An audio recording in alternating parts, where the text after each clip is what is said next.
Bismillahirrahmanirrahim. Assalamualaikum warahmatullahi wabarakatuh. Waalaikumsalam warahmatullahi wabarakatuh. Alhamdulillah rabbil alamin. Wassalatu wassalamu ala nabiyyina wa habibina sayyidina Muhammadin wa ala alihi wa ashabihi wa man tabi'ahum bi ihsanin ila yaumiddin. Qala Allah Ta'ala fil Qur'anil Karim, a'udzu billahi minasyaitonir rajim.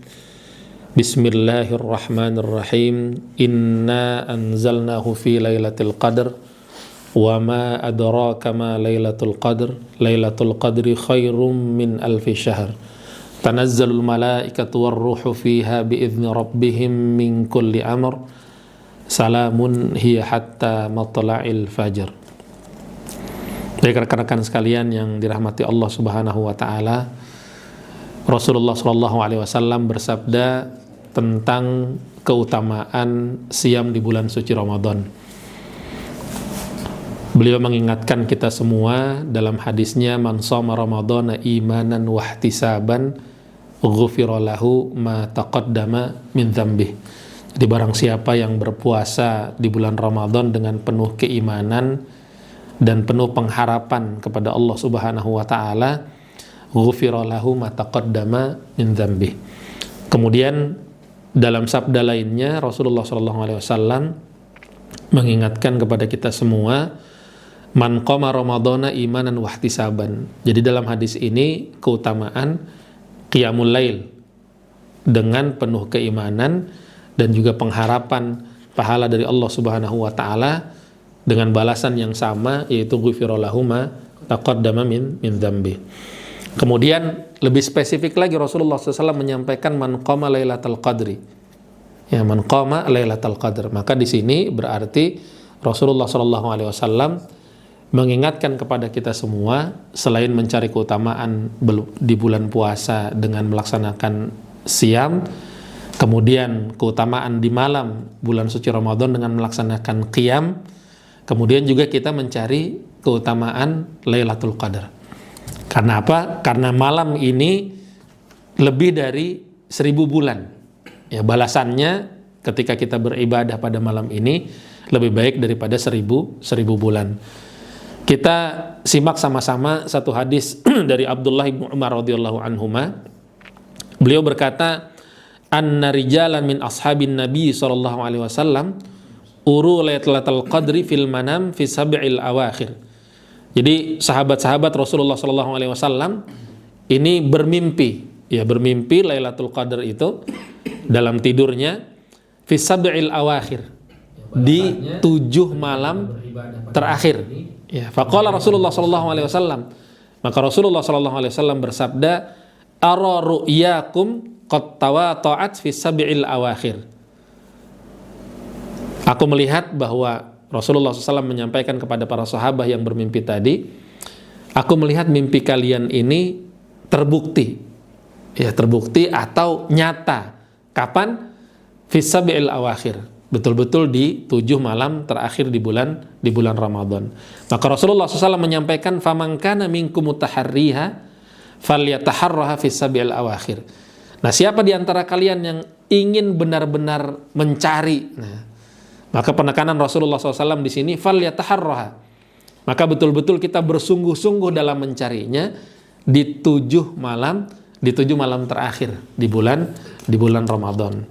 Nah, dengan ibadah saum kita, kemudian dengan ibadah qiyam kita, dan dengan ibadah kita bersungguh-sungguh mencari Lailatul Qadar, Allah Subhanahu wa taala memberikan balasan sebagaimana yang disampaikan oleh Rasulullah SAW dalam hadisnya, ghufira lahu ma taqaddama min dzambi. Diampuni dosa-dosa kita yang telah lalu. Maka dari 3 amalan utama ini yang bisa dikatakan kita lakukan semuanya dalam 1 bulan yang mulia di dalam bulan suci Ramadan, yaitu ibadah siam, kemudian ibadah qiyam, dan kemudian mencari Lailatul Qadar. Ya, kita mencari 1 malam yang disebutkan dengan Lailatul Qadar, yaitu malam diturunkannya Al-Quran.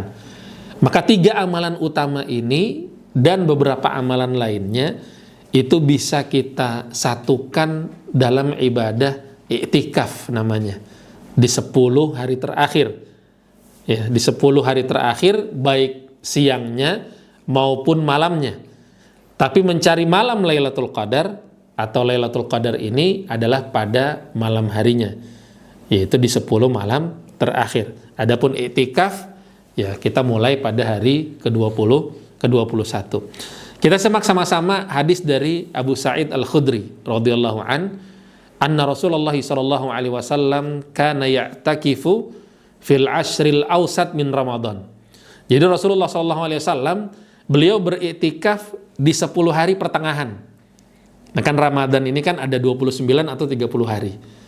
Ya, jadi ada 10 hari pertama, 10 hari kedua, dan 10 hari ketiga atau 9 hari ketiga. Di rangkaian Rasulullah SAW di ketiga rangkaian ini, beliau sebelum mendapatkan wahyu dari Allah Subhanahu wa taala tentang posisi Lailatul Qadar. Nah, beliau beriktikaf fil ashril awsat. Jadi di 10 hari pertengahan bulan Ramadan. Fa'atakafa aman. Jadi beliau beriktikaf pada tahun itu di 10 hari kedua. Ya, bukan 10 hari pertama, bukan 10 hari ketiga, tapi 10 hari kedua, yaitu dari hari ke-11 sampai hari ke-20.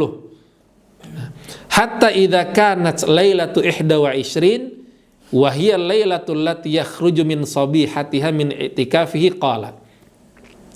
Sampai masuk ke malam 21. Ya, sampai ketika mau masuk ke malam 21 yang pada pagi harinya Rasulullah SAW sudah keluar dari i'tikaf. Karena udah beres nih. Karena beliau i'tikafnya dari hari ke-11 sampai dengan hari ke-20. Nah, di siang hari ke-20 itu beliau udah keluar sebenarnya. Nah, beliau menyampaikan satu pesan kepada para sahabat, ya, radhiyallahu anhum. Man i'takafa ma'i falya'takif fil ashril awakhir.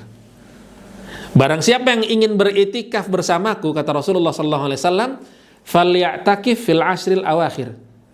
Maka beriktikaflah pada 10 hari terakhir. Ya. Kenapa Rasulullah menyampaikan demikian? Padahal beliau baru saja keluar dari i'tikaf. Udah beres nih i'tikaf 10 hari kedua di bulan Ramadan. Beliau menyampaikan faqad uritu hadhihi lailata thumma unsituha. Sebenarnya aku telah bermimpi malam ini. Ya, kemudian aku lupa, kata Rasulullah SAW. Nah, apa mimpi beliau? Waqad ra'aituni asjudu fi ma'in wa tinin min sabihatiha. Aku telah bermimpi, dalam mimpi itu aku melihat aku sujud di antara air dan tanah pada waktu pagi harinya. Ya. Faltamisuha fil ashril awakhir waltamisuha fi kulli witrin. Maka bersungguh-sungguhlah mencari di 10 hari terakhir dan bersungguh-sungguhlah mencari di setiap malam ganjil. Nah, ini pesan dari Rasulullah SAW. Maka dalam satu riwayat disampaikan fama taratis sama tilkal lailah. Ya, pada malam itu hujan. Jadi malam ke-21 hujan. Wa kanal masjidu ala arishin. Ya, masjidnya Rasulullah SAW, Masjid Nabawi pada awal berdirinya itu seperti kita mendirikan tenda. Jadi di arish itu seperti pohon-pohon anggur yang ditanam di atas batang-batang. Nah, arish itu adalah batang-batang. Jadi masjidnya Rasulullah SAW itu dikabarkan ada yang dari batang kurma atau batang-batang pohon itu. Nah, di atasnya seperti tenda aja. Bukan seperti bangunan dinding seperti ini misalkan. Ya, jadi masjidnya Rasulullah SAW seperti itu. Fawaqafal masjid. Masjid bocor di malam ke-21. Akhirnya masjid bocor. Wa ala jabhatihi atharul ma'i wattin. Jadi di atas keningnya Rasulullah SAW itu ada bekas air dan tanah, yaitu cipratan. Ya, karena sujud beliau, cipratannya itu masih berbekas di malam ke-21. Nah, apa yang dapat kita ambil dari hadis ini?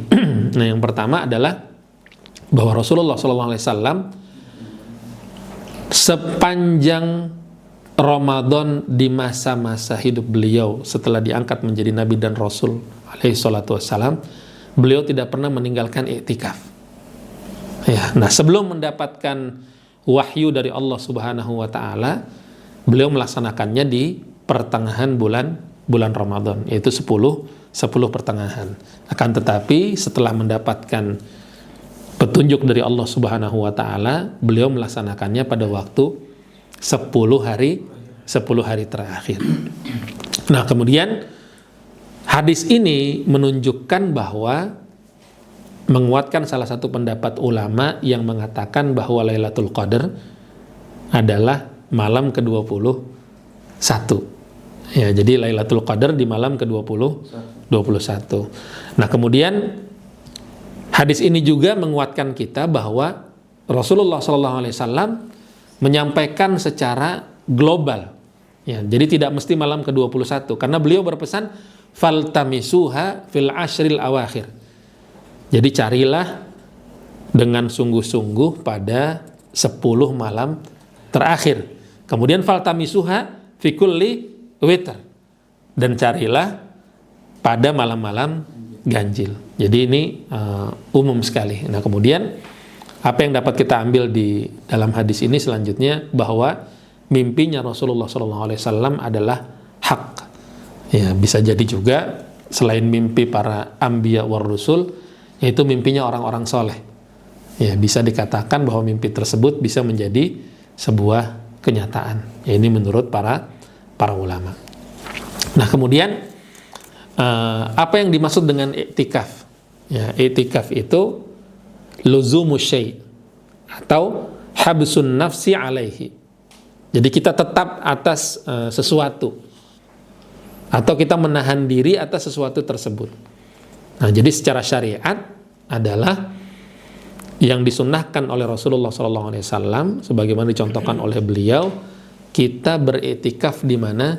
Di masjid, dengan niatan atau syarat-syarat tertentu yang kita patuhi. Ya, inilah yang dikatakan dengan iktikaf. Jadi harus dimulai dari niat terlebih dahulu, kemudian kita mematuhi aturan-aturan selama kita di masjid. Kita tidak boleh dalam keadaan junub misalkan. Kalau misalkan kita ada teman yang ingin ngajak ngobrol, ya kita tahan sebentar. Kita utamakan untuk mengisi hari-hari iktikaf itu dengan penuh melaksanakan rangkaian ibadah. Ya, jadi inilah iktikaf yang dicontohkan oleh Rasulullah SAW. Sampai Aisyah radhiyallahu anha dalam satu hadisnya Rasulullah SAW menyampaikan bahwa Aisyah radhiyallahu anha harus izin dulu ketika ingin masuk ke tenda iktikafnya Rasulullah SAW, karena beliau ingin mencontohkan kepada para sahabatnya dan kepada umatnya, kepada kita semua, bahwa iktikaf itu adalah menahan diri dari melakukan apapun selain kita betul-betul beribadah di tempat tertentu, yaitu masjid yang dicontohkan oleh Rasulullah SAW, hanya mengharapkan keridhaan Allah Subhanahu wa ta'ala.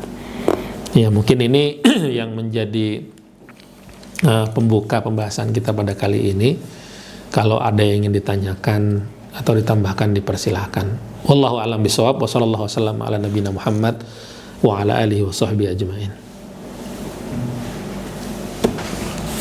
Masya Allah penjelasannya Tad, terima kasih. Tapi mungkin ada pertanyaan dari saya nih Tad. Kalau di iktikaf itu apa sih hukumnya dalam Islam? Ya, hukum iktikaf para ulama sepakat bahwa iktikaf itu hukumnya mustahab. Ya, hukumnya adalah sunnah. Kenapa sunnah? Karena ini adalah sunnah Rasulullah SAW yang dianjurkan oleh beliau. Nah, kita lihat ini hadis dari Aisyah radhiyallahu anha, anna Rasulullah SAW kana ya'taqifu fil ashril awakhir min Ramadan hatta tawaffahu Allah Ta'ala. Jadi Rasulullah SAW selalu beriktikaf. Ya, ya'takif berarti ini pakai fi'il mudhari. Beliau selalu beriktikaf di 10 hari terakhir di bulan Ramadan sampai diwafatkan oleh Allah Subhanahu wa ta'ala. Tsumma i'takafa azwajuhu min ba'di. Kemudian beriktikaf para istri-istrinya setelah meninggalnya Rasulullah Shallallahu Alaihi Wasallam. Tapi para ulama sepakat bahwa i'tikaf ini hukumnya adalah sunnah, jadi bukan wajib. Walaupun Rasulullah SAW tidak pernah meninggalkannya, kemudian istri-istrinya sepeninggal beliau selalu melaksanakan i'tikaf. Jadi hukumnya mayoritas ulama, seluruh ulama sepakat ya, bukan mayoritas. Seluruh ulama sepakat bahwa hukum i'tikaf adalah sunnah. Syukran. Ustaz, Anda ingin bertanya Ustaz terkait dengan i'tikaf. Ya. Pertanyaan pertama, apa saja Ustaz tata cara i'tikaf yang sesuai dengan sunnah?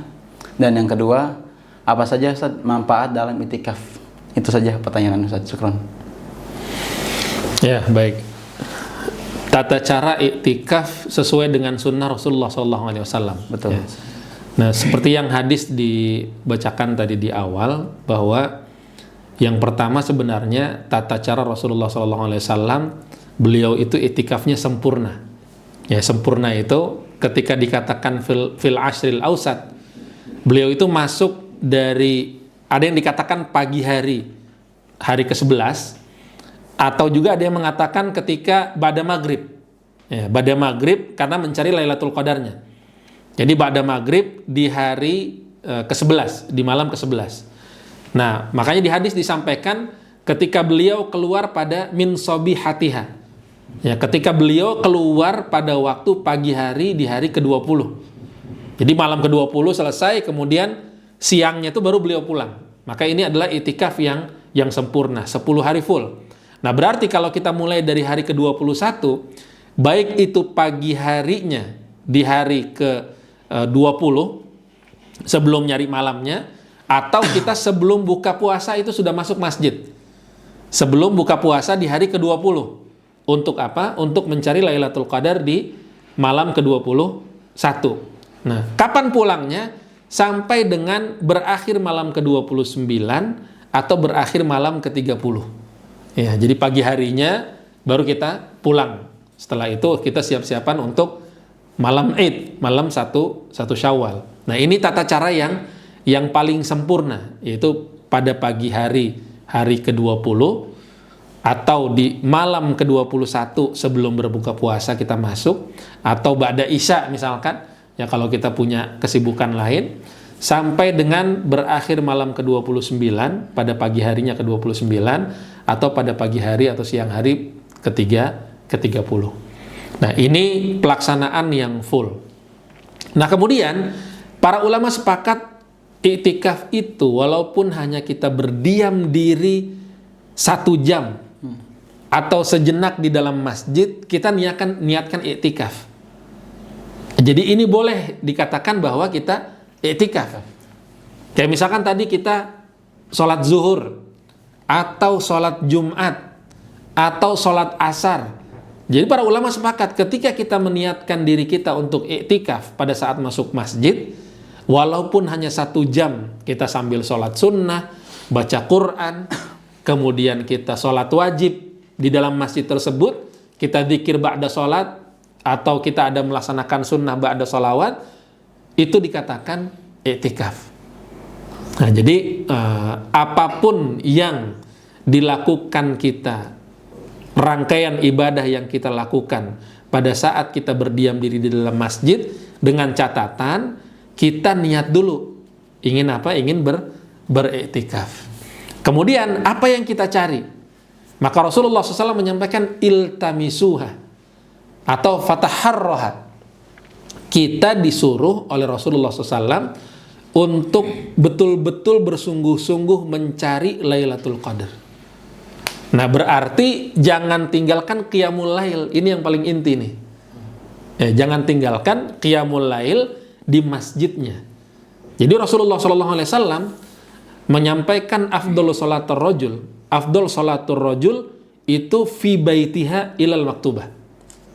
Sebaik-baik sholatnya seorang laki-laki itu adanya di mana? Di rumahnya, kecuali sholat wajib. Nah, selain apa? Selain 10 hari terakhir pada waktu beliau i'tikaf. Nah, pada waktu beliau i'tikaf tidak keluar dari masjid, hatta untuk melaksanakan sholat sunnah.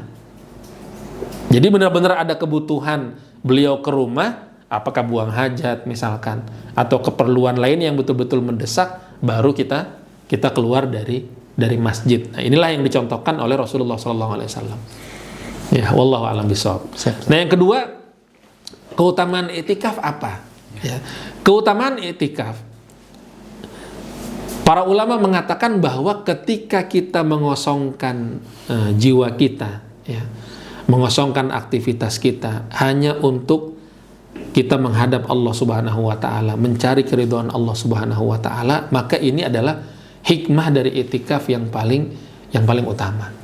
Selama 11 bulan mungkin kita selalu sibuk dengan urusan dunia. Tapi di bulan Ramadan kita mulai menyibukkan diri kita dengan ibadah, mendekatkan diri kita kepada Allah Subhanahu wa taala, melakukan serangkaian amal ibadah sunnah, amal ibadah wajib, amal ibadah yang kecil-kecil kita begitu perhatian, ya, di bulan Ramadan ini. Nah, begitu pula di 10 hari terakhir di bulan Ramadan, yaitu i'tikaf ini, selama 365 hari kita lakukan hanya untuk Allah Subhanahu wa taala 10 hari saja. Ya, dalam setahun 365 hari. Hanya 10 hari kita mengosongkan jiwa kita, mengosongkan aktivitas dunia kita, hanya kita beraktivitas yang mengharapkan ridho Allah Subhanahu wa taala, mengosongkan jiwa kita hanya mengharap pahala dari Allah Subhanahu wa taala. Hanya betul-betul diri kita melihat bagaimana hal-hal yang dicontohkan oleh Rasulullah sallallahu alaihi wasallam. Maka ini adalah ulama mengatakan ini adalah hal yang paling utama. Kita mengosongkan jiwa kita hanya untuk mengharapkan ihtisaban kepada Allah Subhanahu wa taala. Wallahu alam. Siap, sekarang. Ya, Masya Allah, ini menarik Ustaz, pembahasan terkait dengan i'tikaf. Ada sedikit pertanyaan dari Anas. Bagaimana cara kita untuk mengatur waktu selama kegiatan i'tikaf itu, Ustaz? Nah, mungkin sedikit itu. Mengatur waktu yang dimaksud kita bekerja atau gimana nih? Nah, mungkin sebagian dari kita juga kan ada yang memiliki keterbatasan waktu nih, Ustaz. Yeah. Hingga akhirnya dia mungkin belum bisa meluangkan waktunya selama untuk kegiatan i'tikaf. Kayak misalkan ada pekerja gitu kan, atau ada mahasiswa yang kelas malam dan semacamnya, Ustaz. Ya. Kalau tadi kan contohnya i'tikafnya Rasulullah SAW, beliau mencontohkan memang yang sempurna. Ya. Maka Allah Subhanahu wa taala menyampaikan kepada kita, laqad kana lakum fi Rasulillahi uswatun hasanah. Bukan hanya sekedar uswah, tapi uswatun hasanah, toladan yang baik, yang paripurna. Memang segala yang dicontohkan oleh beliau itu adalah sempurna akhlak beliau, sempurna contoh dari beliau, sempurna bagaimana kita menuntun ajaran ini itu untuk orang lain dari Rasulullah SAW itu sempurna. Jadi tuntunannya itu sempurna. Nah, apa yang kita tuntun ini ya baik untuk diri kita atau untuk orang lain sempurna. Nah, sekarang bagaimana kalau kita tidak bisa sesempurna beliau alaihi salatu wassalam? Kan kita punya keterbatasan nih. Nah, kaidahnya kan jelas sekali, ma la yudraku kulluh la yutraku julluh. Jadi kalau misalkan kita nggak bisa menggapai atau mendapatkan semuanya, ya kita jangan ninggalin semuanya. Harus ada upaya kita untuk bisa tetap melaksanakan walaupun dengan penuh keterbatasan. Misalkan kita pekerja dan kebetulan di negara kita ya budayanya belum libur nih, kecuali sampai H-3 lebaran misalkan, H-4 lebaran misalkan, ya berarti kita dapatlah 6 harinya atau kita dapat 7 harinya. Nah, inilah yang kita maksimalkan. Pun yang 7 hari ini kita nggak bisa maksimalkan 1 hari 1 malam penuh misalkan. Ya, jadi kita bisa masuknya hanya pas ketika qiyamul lail doang, kemudian sebelum sahur kita pulang. Atau kalau di masjid itu memang ada makan sahurnya, ya kita masih bisa makan sahur bareng-bareng. Jadi intinya ya ma la yudraku kulluh la yutraku julluh. Jadi apa-apa yang tidak bisa kita dapatkan secara keseluruhan atau sempurna kita dapatkan, ya jangan kita tinggalin semuanya. Jadi minimal ada yang bisa kita maksimalkan untuk kita lakukan. Pun ketika kita beriktikaf ada di 2 masjid misalkan. Bagaimana tuh di dua masjid? Misalkan pada malam harinya kita ada masjid tertentu, masjid Azura misalkan. Itu kita itikaf di malam harinya. Tapi di siang hari kita masih bisa itikaf juga di masjid di kantor. Kebetulan kantor masjidnya besar, ya kan, ditegakkan sholat Jumat juga di situ, ada sholat 5 waktu di situ. Nah ini boleh, tidak ada masalah. Yang penting niat kita itikaf. Ya, jadi siang hari kita dapat juga itikaf walaupun beberapa saat. Malam hari pun kita tetap masih mendapatkan keutamaan mencari Lailatul Qadar melalui apa? I'tikaf. Ya demikian, wallahu a'lam. Masya Allah, ahsanallah ilaik. Mungkin satu lagi, Ustaz. Ya. Oke, terkait dengan itikaf, Ustaz. Mungkin kan di antara tujuan itikaf itu mencari malam Lailatul Qadar nih. Nah, bagaimana bagi mereka yang memang memiliki halangan, kayak misalkan ada wanita haid nih, dia kan nggak bisa ke masjid untuk melaksanakan itikaf. Nah, kira-kira bisa nggak mendapatkan malam Lailatul Qadar ini? Iya, Lailatul Qadar didapatkan oleh orang-orang yang bertakwa kepada Allah Subhanahu wa taala seperti dicontohkan oleh salafun as-saleh bagi siapapun yang melakukan amal kebaikan di malam itu, dan dia akan mendapatkan amal kebaikan lebih dari 1000 bulan atau amal 1000 bulan lah pada malam hari itu. Dan ini tidak terbatas bagi orang-orang yang sedang suci saja, ataupun misalkan mereka adalah wanita-wanita haid. Wanita-wanita salafus saleh, ya, orang yang soleh, wanita-wanita sahabat di kalangan para sahabat, kemudian di kalangan para tabi'in, tabi'ut tabi'in, mereka dikisahkan ada yang merutinkan tetap beristighfar walaupun masih dalam keadaan haid di sepertiga malam terakhir. Ya, mereka tetap istighfar. Maka seperti itu pula ketika wanita tersebut mencari Lailatul Qadar. Tidak mesti mereka beriktikaf. Ya kan, karena kan iktikaf harus wanita-wanita yang suci, artinya tidak haid. Dan juga laki-laki yang tidak dalam keadaan janabah, dalam keadaan junub. Ya. Dalam keadaan junub kita nggak boleh berdiam diri di masjid, harus segera keluar dari masjid. Bahkan sebagian ulama mengatakan yang hanya sekedar lewat saja, lewat tapi di dalam masjid, dia lewat dalam masjid. Kalau di luar masjid nggak ada masalah. Lewat dalam masjid itu nggak boleh. Dia langsung segera keluar. Wanita haid tidak boleh ada di dalam masjid.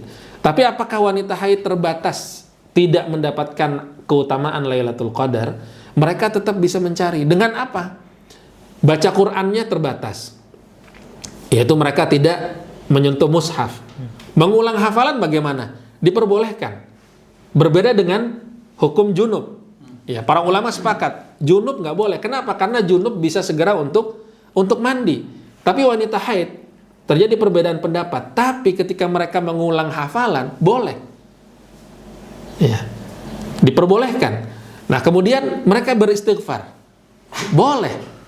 Mereka mendengarkan kajian-kajian misalkan. Boleh. Amal-amal baik apapun yang mereka lakukan ketika pada malam menurut mereka yang ditekankan oleh Rasulullah SAW adalah ini Lailatul Qadar.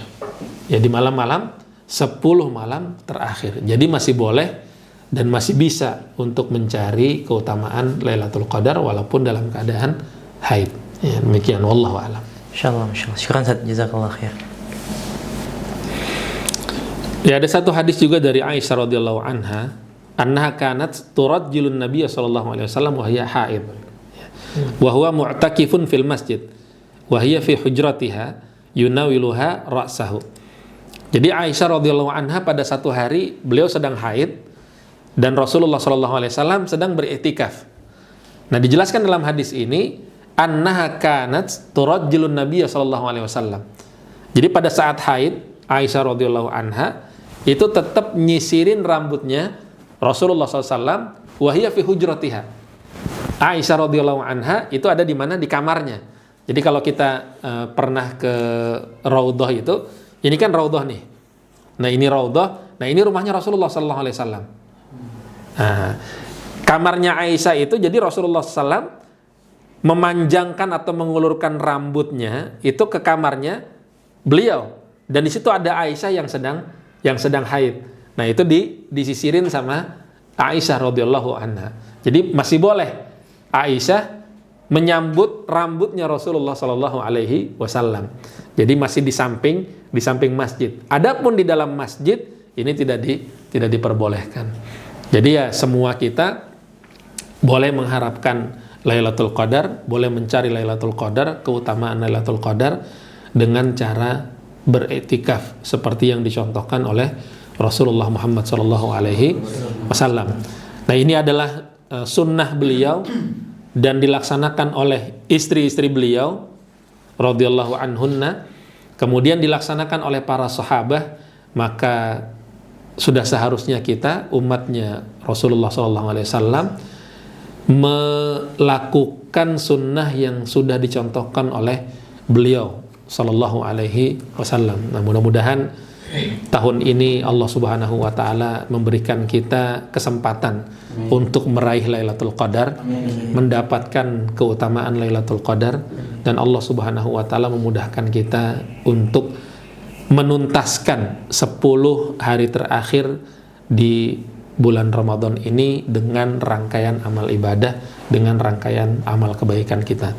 Dan Allah Subhanahu Wa Taala menerima seluruh amal siam kita, amal qiyamul lail kita, sujud kita, tilawah Al-Quran kita, dan insya Allah kita dimasukkan ke dalam umat Rasulullah SAW yang mendapatkan syafaat beliau.